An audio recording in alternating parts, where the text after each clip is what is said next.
did you get anything nice from the car boot sale? Wifey, we've done it. Box of miscellaneous unsorted magic cards. There could be anything in here. There could be Force of Wills. There could be Moxes. We're gonna Disneyland! So, should we start going through them then? Ooh, magazine. You want a magazine? Have a look at that. All right. Right, we have some whiteboarded cards. Whiteboarded has to be good. There's dual lands in whiteboarded cards. Not seeing any yet. What's this?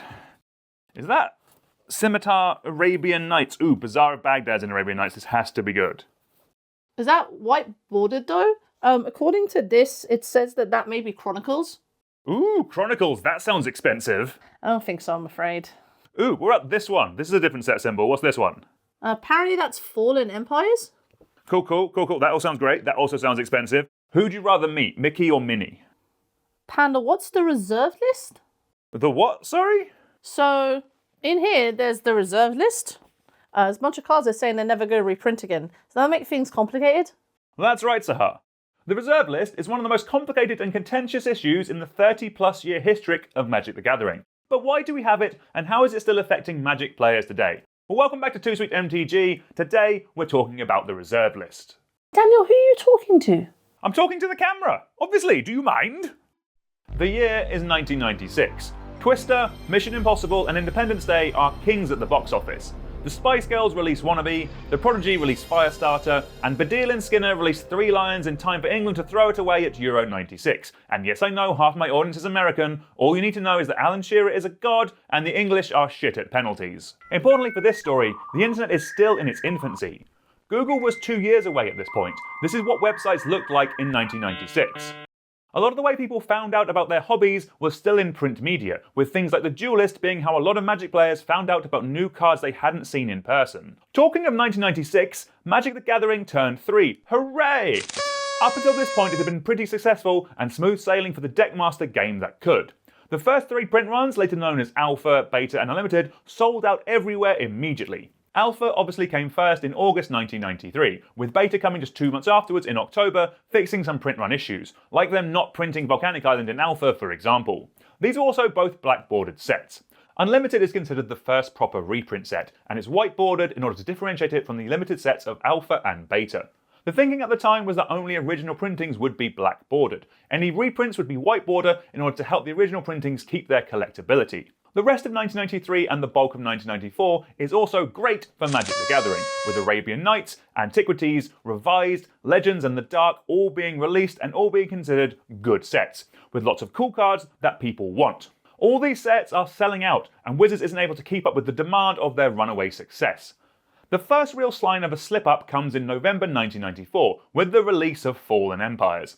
Outside of cards like High Tide, Goblin Grenade and Hymn to Torak, there wasn't really anything that players wanted from this set.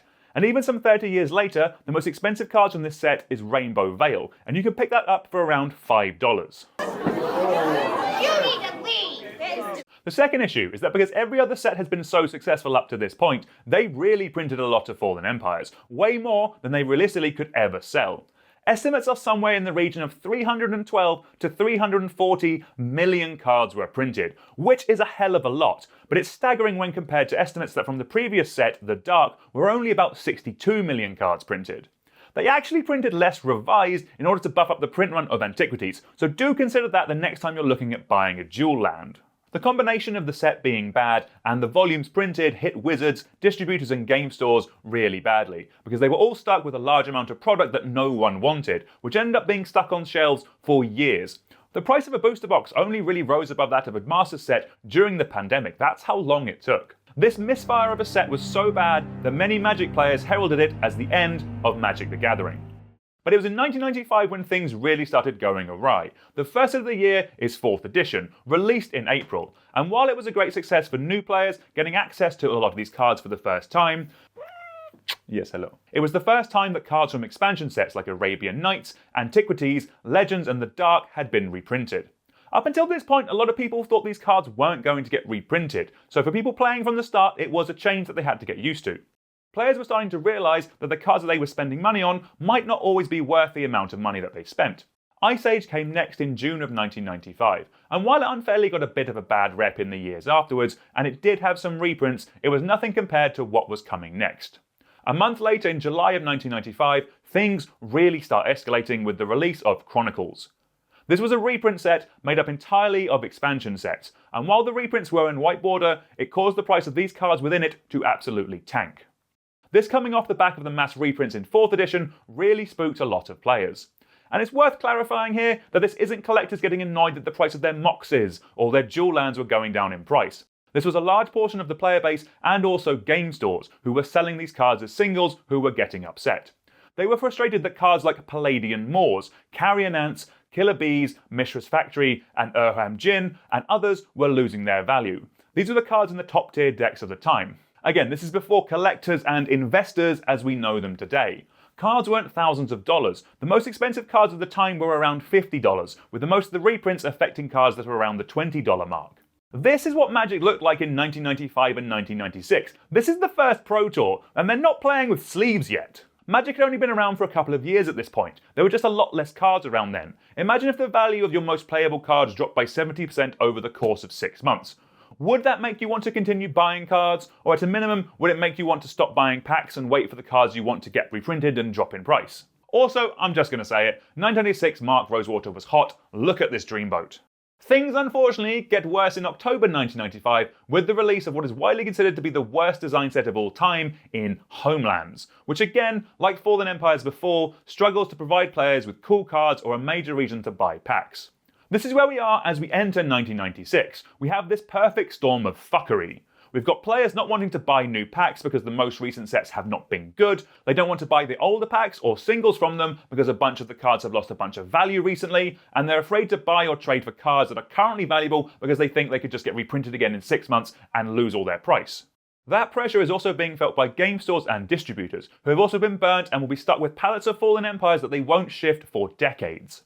It felt like the Magic bubble had burst. This was the point that many other Magic players heralded as the end of Magic the Gathering. And Magic really could have gone the same way as a bunch of other TCGs from the same era that had been lost to time. Did you know there was a Highlander card game? I have the urge to play this, it looks stupid but rad. But something had to change, and announced in issue 10 of the Duelist magazine, that something was the reserved list. That's not what I asked, that's all history. What actually is the reserved list? If only there was someone here who was good at explaining things.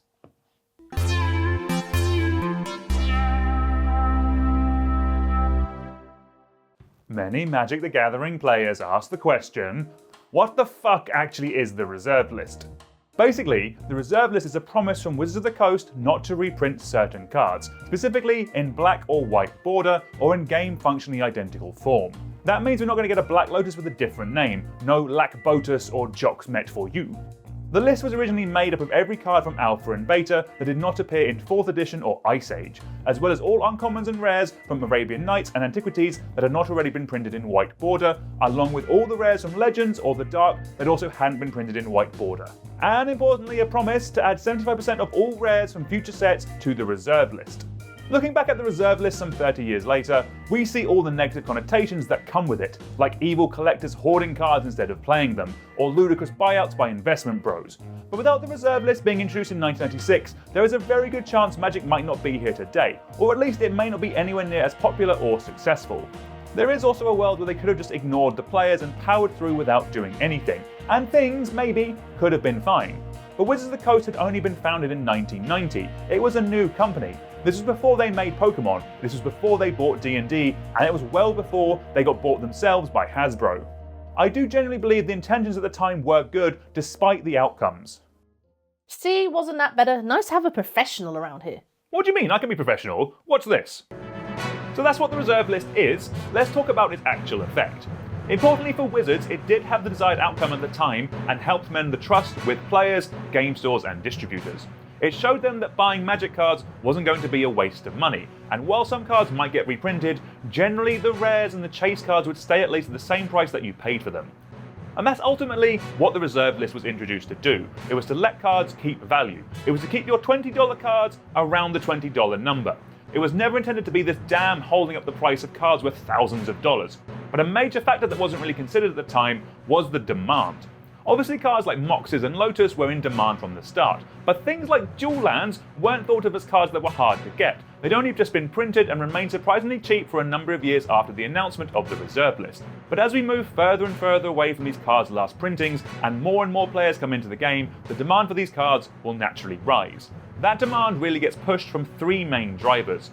The first is Eternal players, formats like Vintage and Legacy. These are built around the playing of these cards, and outside of some restricted cards in Vintage, if a deck needs a reserve list card, it's probably going to need a full playset. The next main driver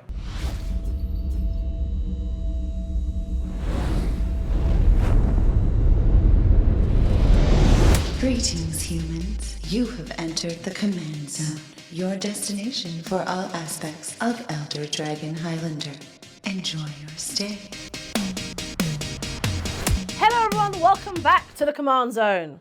How's it? Today we're talking about the second source of demand, and that is of course Commander. This is really one no one could have seen coming in 1996, because it brings the largest section of the player base with it, and not only do Commander players want a lot of the same cards that Eternal players want, like Dual Lands and things like Gaia's Cradle, but they also bring focus on niche cards that previously didn't see play anywhere before. Cards like Gilded Drake, Serra's Sanctum and Earthcraft were comparatively bulk rares before Commander exploded in popularity. The third source of demand comes from everyone's favourite Fluffy Taco, all that good stuff. That's right, it's the investors. Like the popularity of Commander, this is also something that when the reserve list was introduced, no one was thinking about. While you definitely had collectors in 1996, people weren't buying cards or product with a specific intention to hold it like a stock or other investment. Thank you. Meow. Does Rudy have a cat? The thought of a group of people buying up all available copies of a card to inflate the price in 1996 was one, unthinkable, and then two, because of the limitations of the internet at the time, impossible. Flash forward to present day and technology has improved, and as information and communication has become more easily available, cards can shoot up in price seemingly out of nowhere. Sometimes this can be because of new commanders being printed, but sometimes cards can just shoot up in value because they're 4-ofs in an Eternal format that people think are undervalued, like the Moat and Lion's Eye Diamond buyouts around 2016. This is when a small group of people bought up all available copies of Moat that was a playset in Legacy Eldrazi, and then they followed this up by buying up every copy of Lion's Eye Diamond that was a playset in decks like Dredge and Storm. This caused the price of these cards to shoot up as the supply of these cards dwindled. If you ever want to make yourself really angry, read the interview with the guy behind these buyouts, your blood will honestly boil. That's just a couple of examples, but there's been multiple buyouts over the years with people taking this model and trying to get it to work on other reserve list cards.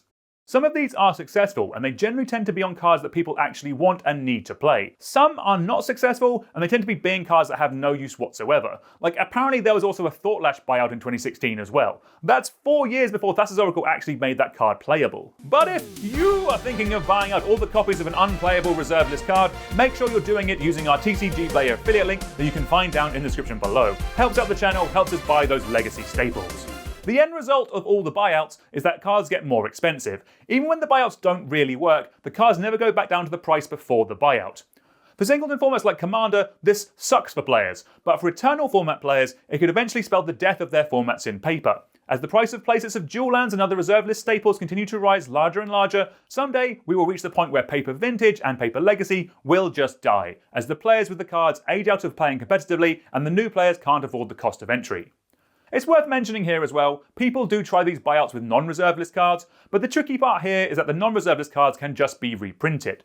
The reserve list has become seen as a safe place for people to invest their money. We saw this during the pandemic, when people were using their stimulus checks to invest in reserve list cards, causing cards like Grim Monolith and others to shoot up in price. The feeling is there that you just can't lose with the reserve list. And that means it's become this self-fulfilling prophecy. As more people buy into the reserve list and card prices go up and up, the potential fallout of any changes to the reserve list gets larger and larger.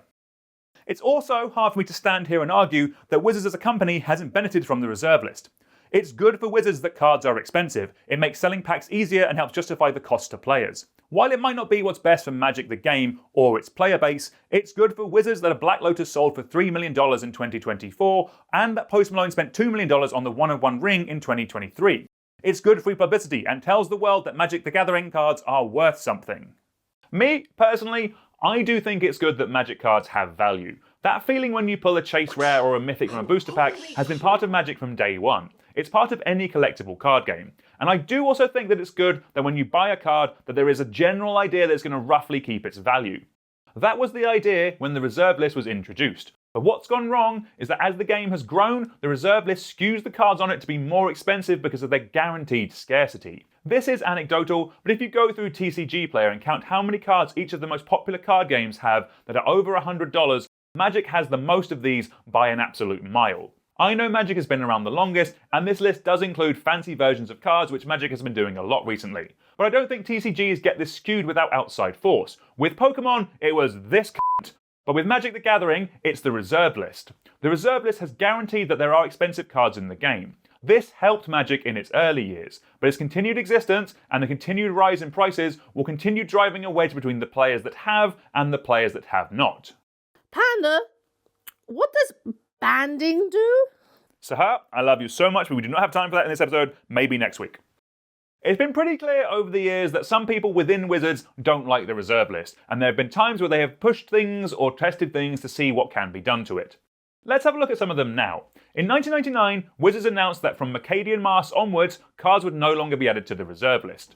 Then in 2002, commons and uncommons from Alpha and Beta were removed, meaning cards like Sol Ring, Berserk and Regoth could be reprinted, along with rares from Ice Age being retroactively added. The rest of the changes and amendments have kind of fallen into a couple of different categories. The first of them is closing off loopholes, as originally the reserve list didn't cover promos, which led to foil versions of reserve list cards being reprinted.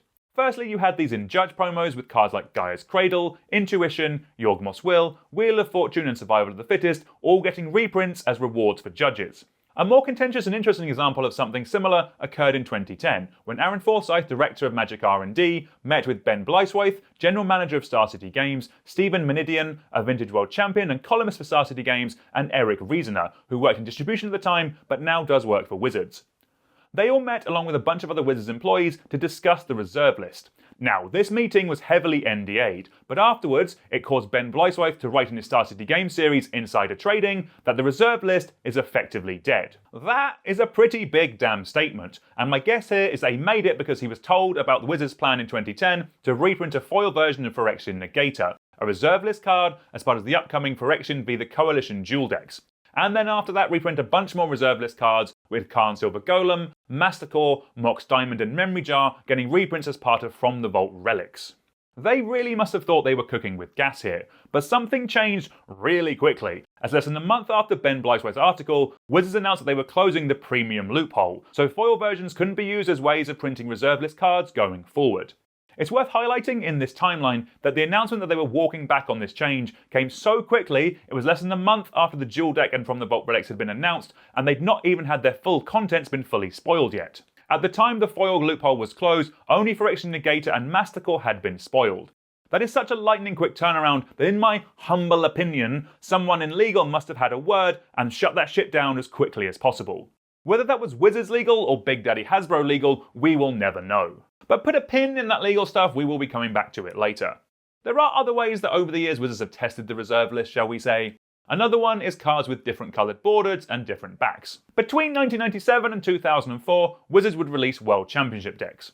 I thought these were actually pretty sweet. They were full copies of the 4 top-ranked decks from those years' World Championships. Because of the change to the border and the back, it meant that they weren't tournament legal, so they weren't covered by the reserve list, and meant we got cards like Gaia's Cradle, Grim Monolith, Survival of the Fittest, Metalworker, Academy Rector, Force of Will and Yawgmoth's Will all getting reprints in these products. The reason they stopped printing these wasn't anything to do with the reserve list, it was more because people weren't buying them. For a long time it was a little weird and not very clear where these fell on the reserve list, with Mark Rosewater posting on Blogotalk in 2017 that the non-tournament loophole was closed many years ago. That changed in 2022 however, with the release of, by far, the absolute worst Magic product of all time.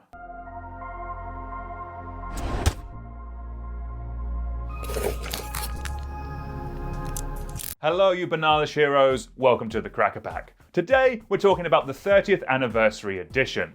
This was a 15 card booster pack with reprints from Alpha and Beta with a different back. It was a way of celebrating Magic turning 30.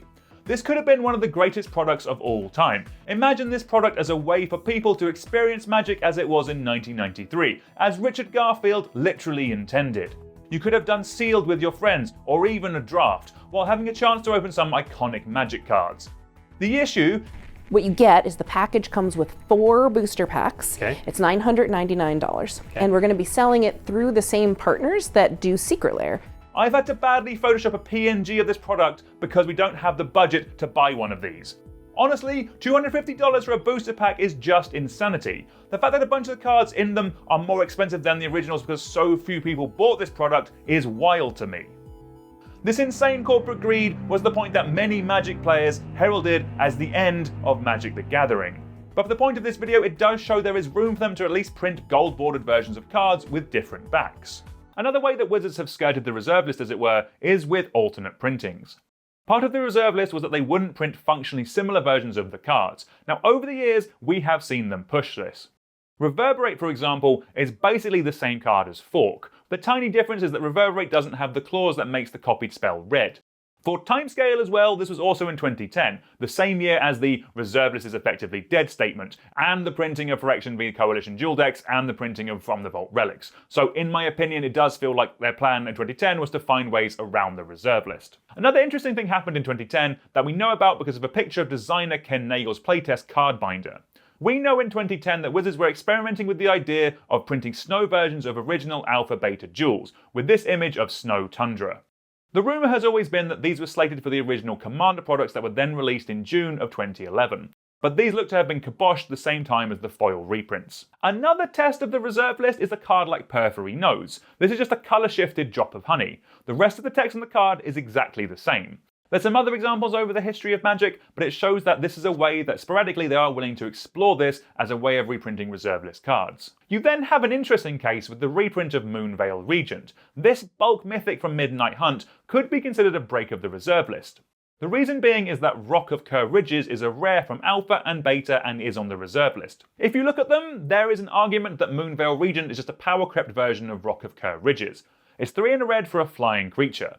This wasn't really a massive story in 2021, we all kind of had some other things on, but it did at least lead Mark Rosewater to comment that the reserve list doesn't mean that we can't make better cards than the cards on the reserve list. Maybe that was the idea behind Fire Design all along. We'll power creep power out of the game. If the reprinting of Oko leads to them getting rid of the reserve list, then we all owe this sexy lad an apology. Being serious though, what I've generally seen from people in design, like Mark Rosewater, is initially there was a desire to find ways around the reserve list. But as more time goes on, there's more acceptance that this is the thing that exists and there isn't really anything that they can do about it.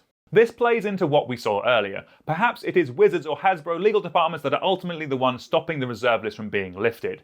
Which does bring us nicely onto, what are the legal ramifications of the reserve list? Firstly, let's get this out of the way. I am not a lawyer, and neither is the majority of people watching this video.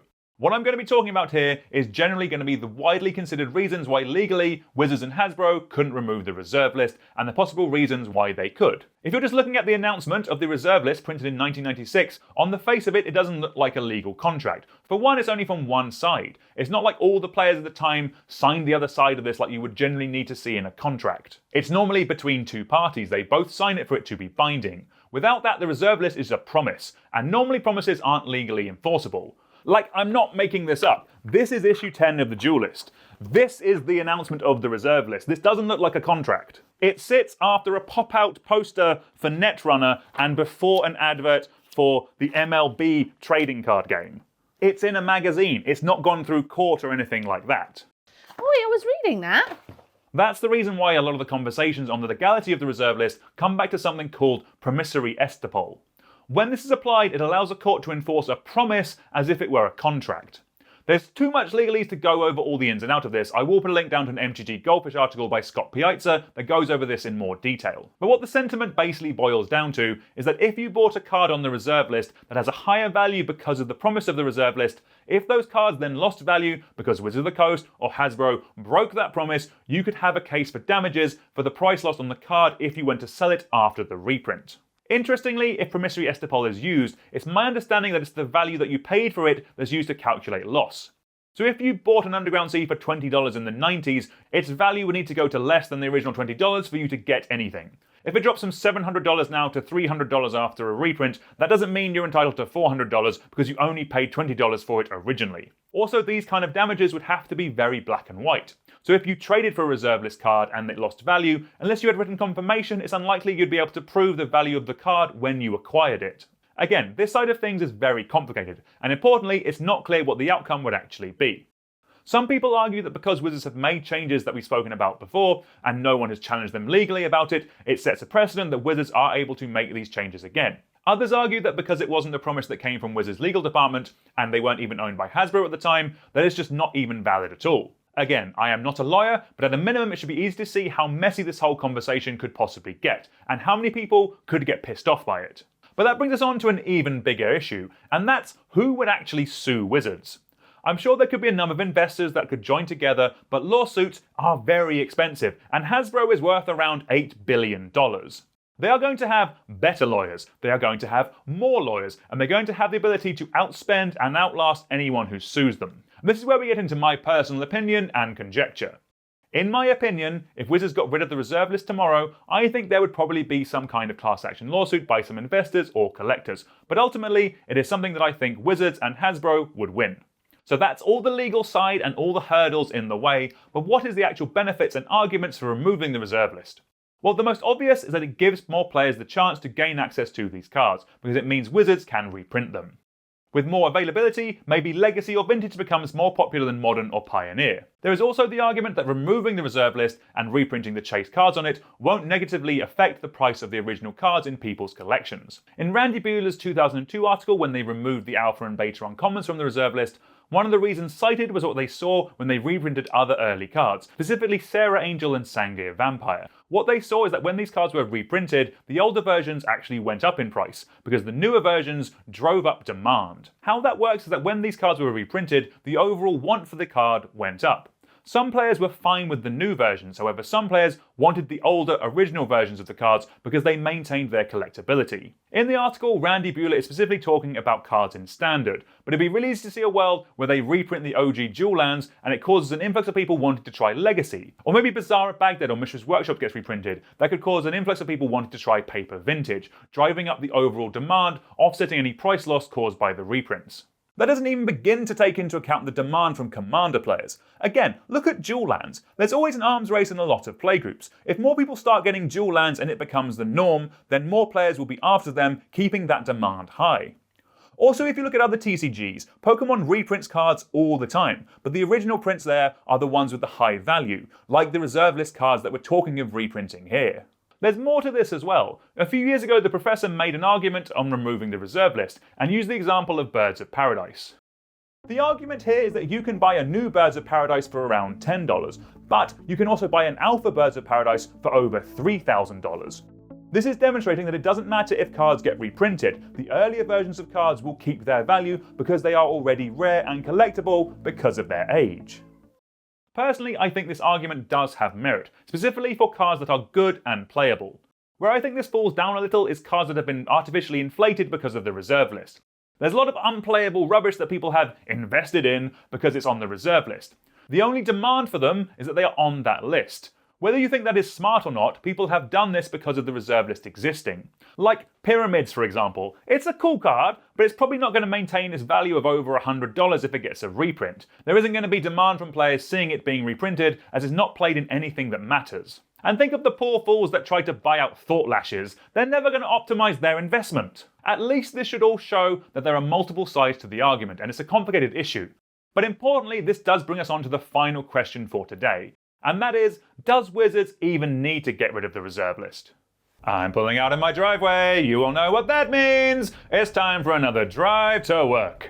Today we're asking the question, does Wizards even need to get rid of the reserve list? I completely see from a game design point of view where people like Mark Rosewater would like to get rid of the reserve list. Firstly, I do actually think people in Wizards R&D actually like Magic the Gathering and want it to be accessible as possible. But two, effectively it's also a box that they have to work in. And while we've seen cards like Reverberate push the limit of the reserve list, and cards like Moonveil Regent show where they think they can push the power level of lesser powered reserve list cards, it's still a constraint. But I can also see it from a Wizards point of view. Even if they know 100% they would be guaranteed to win the lawsuit, do they want that hassle? In a world where all companies really care about is the quarterly reports, how will a class action lawsuit look to investors? And then on top of that, there is the reaction of the players. While according to Wizards' own numbers, about a third of people they surveyed want to keep the reserve list, as last year's Commander bannings have shown, it only takes a vocal minority throwing shit everywhere to make it miserable for everyone. Do you really want to go back to that period after the bannings of Mana Crypt and Jeweled Lotus, the point that many Magic players heralded as the end of Magic the Gathering? If you do, there is still one thing I would like you to ask yourself, and be honest here. How much do you think a booster pack with real reserve list cards is going to be? What you get is the package comes with 4 booster packs. Okay. It's $999. If a 15-card booster pack with gold-bordered versions of cards is $250, what do you think the real thing is going to cost? I don't see how it can be less than that. The best case scenario I can see is that they would use them as mythics in master sets, or as chase promos in the same way that we saw Mana Crypt and Force of Will being used over the last couple of years. And to an extent this is both a positive and a negative point depending on your point of view. If the reserve list was removed tomorrow, it doesn't mean Wizards would reprint the cards in any numbers needed to make a difference to the price. It could just be lifted and the next Universes Beyond set has a reskinned Lotus, and that's all you get for power. And if you let me stand on my soapbox just a little bit longer, I don't think Wizards needs a way to monetize selling older cards because they already have that on lockdown. Secret Lair lets Wizards directly profit from the reprint of older cards. They don't need to put them in booster packs and have someone else sell them to us. They are selling these cards directly to us. They can just continue doing that. There are enough cards worth over 20 quid or more they could just put shiny artwork on and ship out to us directly to our front doors without having to worry about a lawsuit. There is also the conversation that Secret Lairs are actually additional to the reserve list as being versions of cards that are never going to be reprinted again, but again, this video is already too long, we don't have time to get into that. But while we're talking about Secret Lairs, let's talk about the absolute worst case scenario here, and that is reserve list reprints that you can only purchase through a Secret Lair. It's $999, and we're going to be selling it through the same partners that do Secret Lair. Imagine the Marvel Secret Lair from last year, but 1,000 times fucking worse. And while that would make them a lot of money, and Wizards of the Coast, a Hasbro company, like any corporate entity, is slave to that quarterly earnings report and making the line go ever upwards, as we've mentioned, a lawsuit from your player base and a storm of hate online, and the slim but still potential for the value of a bunch of the most expensive cards to crash because everyone is expecting them to be reprinted into oblivion, will all quickly undo any short-term gain from a reserve list cash grab. That seems very risky, especially when you take into account, do Wizards of the Coast need the money that badly? I mean, Hasbro probably might, but does Wizards? There are 3 things I want to highlight in this video that I'm making around Q1 of 2025, and that's Lord of the Rings, Final Fantasy, and Marvel. These are massive IPs. One of them led to the most successful set of recent years, one could be the most successful set of this year, and one is part of a multi-year deal with one of the biggest franchises the globe has ever seen. This is a guaranteed way to make money and bring new players into the game. While this is going on, I don't believe Wizards of the Coast has the need or the want to further alienate enfranchised players who own these cards. But what are the players who don't own reserve list cards and want to get them? I don't want people to watch this video and come away thinking that I am super pro reserve list. If you've watched this channel before, you'll know I love Dredge, and one day I would love to own a Bazaar of Baghdad. Well, being honest, I kind of already own 2 Bazaar of Bagdads. Here, this one is a proxy my best friend drew for me for my birthday. I play it in my Canadian Highlander deck. This Bazaar of Baghdad is a Chinese proxy. I play it in my cube. This is the world we live in, where a large portion of reserve list cards are only played in casual formats, where proxies are fine, they are affordable, and they are becoming an alternative. Do with this information what you will, but this cube that the Bazaar of Baghdad came from cost less to me than one 30th anniversary edition booster pack. And for that $250, I am including double sleeving all 540 cards, the box, and shipping for everything. I know from an investment point of view, sure, the Wizards proxies are going to be higher value in the long term, but in terms of which is better value for your money, I'll let you decide. The bigger issue of card price for reserve list cards is obviously for eternal formats that are sanctioned and are competitive. As these events, you can't play with proxies. Well, again, I'm not saying it's perfect, but a big aspect of the reserve list that we haven't mentioned is it only covers paper. Actual factual printed cards here. It does not cover online and it never has. Now, I'll be the first to admit the MiCGo interface generally sucks, but it has got better since Daybreak Games took over its operation a couple of years ago. But because the reserve list doesn't affect it, the reserve list cards are actually reasonably priced in MiCGo, and often they're cheaper than the cards that you find in Modern. And then with the rise of rental services over the past few years, it's never been easier to get a game of Legacy or Vintage in online. And I know this doesn't cover in-person tournaments. Except it sort of does. On Wizards' own website, they say stores can run unsanctioned events that allow proxies. So if you play at a game store and there is a demand for it, ask them to run an unsanctioned Vintage or Legacy tournament. There are bigger tournaments that stores and Wizards run that are sanctioned, like the once-a-year Eternal weekends, for example, and yes, in those you have to play with real cards. But Sahar, as an active member of the Vintage and Legacy community, how have you found sourcing cards for these tournaments? Well, it's an interesting dichotomy because on the one hand, there are many players around the globe who have cards, have collections, and have had them since the dawn of time. And then there's a large growing member who want to just play these formats. Something I've found is that I think players just want you to play the format and will basically do whatever it takes to source cards and source decks for players, especially for when it is needed, things like Eternal Weekend and large-scale events. For myself personally, I've been very fortunate that I've been able to borrow high-value items, but it is done on a sense of responsibility and trust between the person lending the cards and the person who is obviously borrowing those cards. I am very fortunate to do that. I am someone, especially in my own collection, I want people to play the cards. And if anything does happen, heaven forbid, people are responsible adults and we can basically sort that out without too much issue. So yes, there is obviously a tension point because these cards are expensive, but I find that players just want you to play and will basically do anything it takes to help people play the formats because they're so much fun and I want more people to play them. Thank you, Sahar. As always, we love you. You are great. Again, I know removing the reserve list would make supporting these formats easier, but players are finding a way to play these formats. The conversation of proxies also gets a little bit tricky in Commander because of the social contract, but you can speak with your playgroup. While most probably won't be chill with you proxying dual lands to make your mana base slightly more efficient, people will generally be fine with someone proxying an Angus Mackenzie because they want to build a cool deck around it. We're coming into the final stretch now. Let's go over some things that I think could potentially happen. While I don't think they're super likely, there are some paths to the reserve list being fully removed. The first is that they are close to going out of business and it's a last-ditch cash grab, but personally I think we all hope it never gets to that.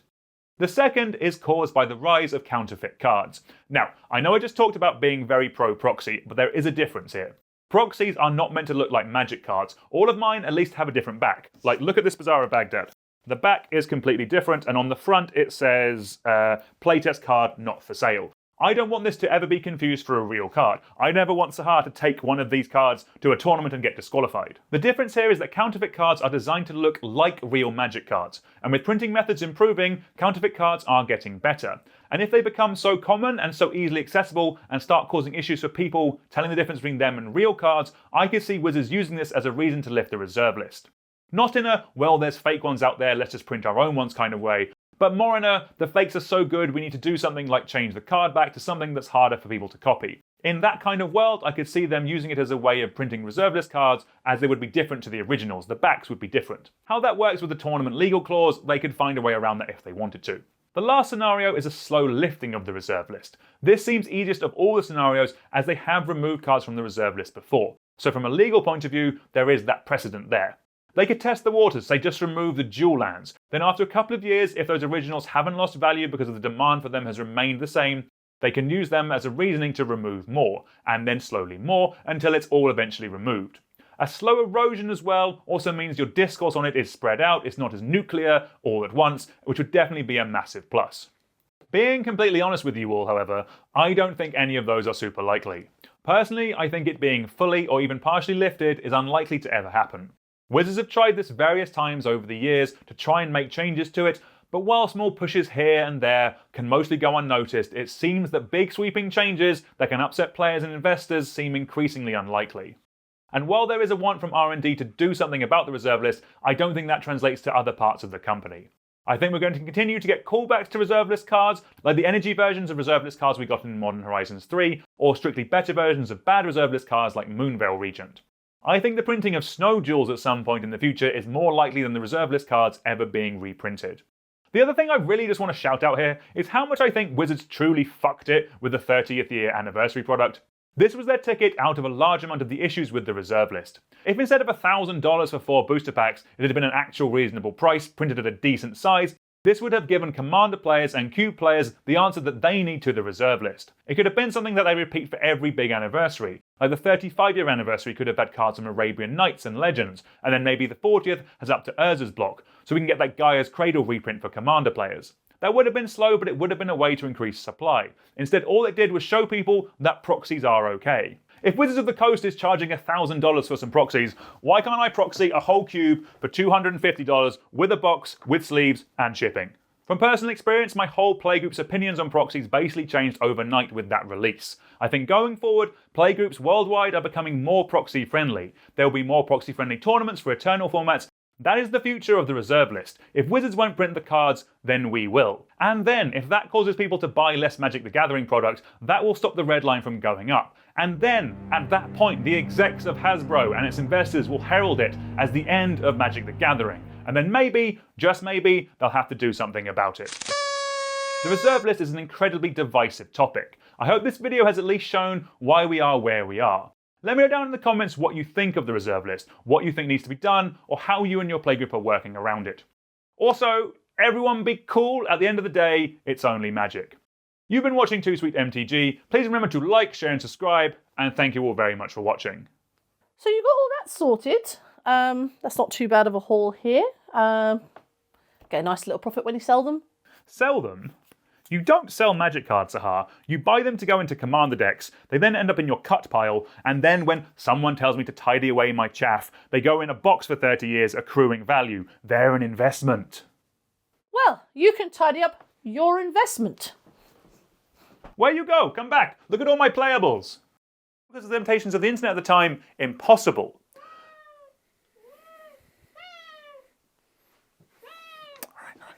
Right. Let's go. Come on. Shh. We're recording, darling. Meow. Oh, you're right on the mic. Meow.